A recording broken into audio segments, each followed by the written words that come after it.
You're watching Telecom TV from 5G World 2017 in London. I'm joined now by Abi Ali-Dosti, who is CEO of AWTG. Abi, good to see you again on Telecom TV. Why is 5G so important to the industry? I believe 5G offer different business cases, and whole ecosystem is totally different from 3G and 4G. So we have a better network connectivity in the future, of course, and speed, latency, ultra latency, and so forth. So the whole ecosystem is different, and we have a lot of verticals involved, which is very important, and also partner. So that make, hopefully by 2020, make our life easier.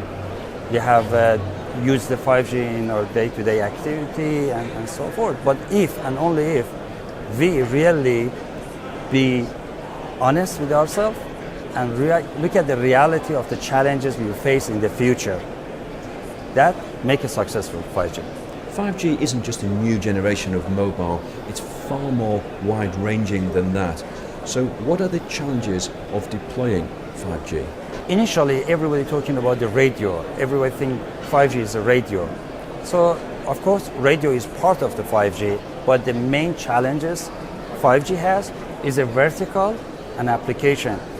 And unless we bring the vertical to the picture and they bring the investment and also deployment, helping the deployment, 5G cannot be successful. We are talking about ultra latency, we are talking about high speed connectivity, all need a lot of investment.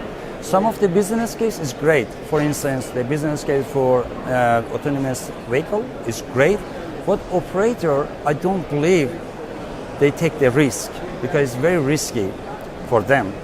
And then you look at the remote surgery is a great opportunity, but how you can bring the 1 millisecond latency to the picture? It's very hard. I'll give you one simple example. We are 2017, from 2010, if you remember, everybody, all the operator promising a small cell, massive small cell deployment. Is anything happening? Not now. And it's not going to happen even by 2020. And this is a challenge. The challenge is economics and logistics. Economic is who is going to pay for the fiber, who is paying for bring the power to the site, and radio equipment and so forth. And logistics is how you can get the right of the site for operators.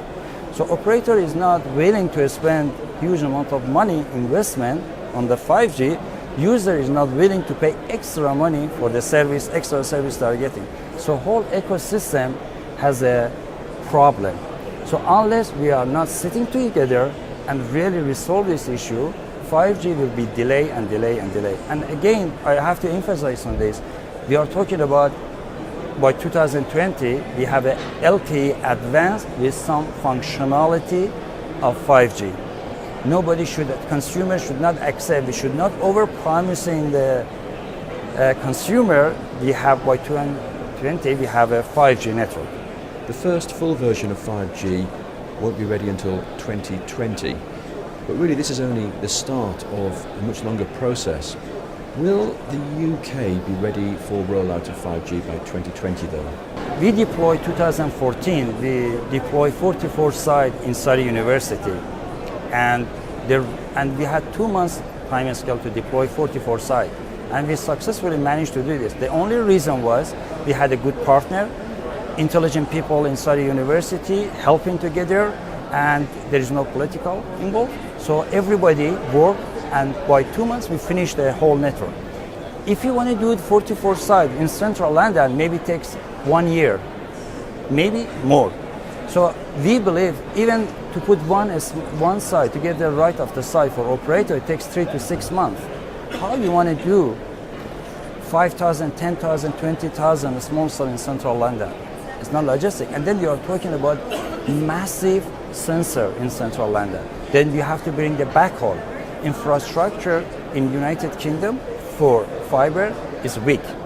But I believe if they put the mindset right and work together, I'm sure by 2020 we can have some sort of 5G network. Now you work with a number of interesting and disruptive partners. tell me more about your presence here at 5G World. Well, we are working with different partners, and one of two, three of the partners is Line. Basically, they have a software-defined radio, which is programmable, and also it is open source. So it's given opportunity to everybody to use their software, and it's cost-effective. At the other hand, we have an IoT Pulses, IoT partner, which we are working with Line, and they are working together to see how they can bring the new business case. So AWTG and these two partners, we are working very hard to bring the business case to give to our client, to operator or even government. So cost effective is very important. Coordination is very important. Unfortunately, we don't see that much coordination in the 5G. It's a lot of vertical is involved. If the vertical is not invited, then it will be disaster for 5G. What needs to be done to ensure the successful introduction of 5G? You mentioned engagement with vertical industries and improvements to the core network, but do we also require additional political support? Government, local government and local authority, we have to really support operators. Operators need to work with the vertical to understand the requirement and engagement with the 5G and manage to get the investment from them. Because otherwise, operator, as I said, operator is not willing to invest. Vertical, if all the vertical get the requirement, operator get the requirement from vertical and promise good SLA, then they can attract them to do investment. And government, of course, United Kingdom government already invest on the in Saudi University and other test bed, but it's not enough. And one thing I have to emphasize on this, the only way we can have a successful deployment, forget about the equipment, forget about the core network, successful deployment is only if local authority work with operator and have some sort of agreement with operator to give the street furniture asset to operator free in return for good SLA and good 5G network. And then we can have a fast deployment. Otherwise, we have a delay. Look at the small cell. If we are 2017, we just see the trial. How long we have to wait? And O2 recently announced they want to put 1,400 the small cell in central London, which is quite good news. But again, think about it. 1,400 is enough? The question is definitely not. We have to have more and more and more small cell too.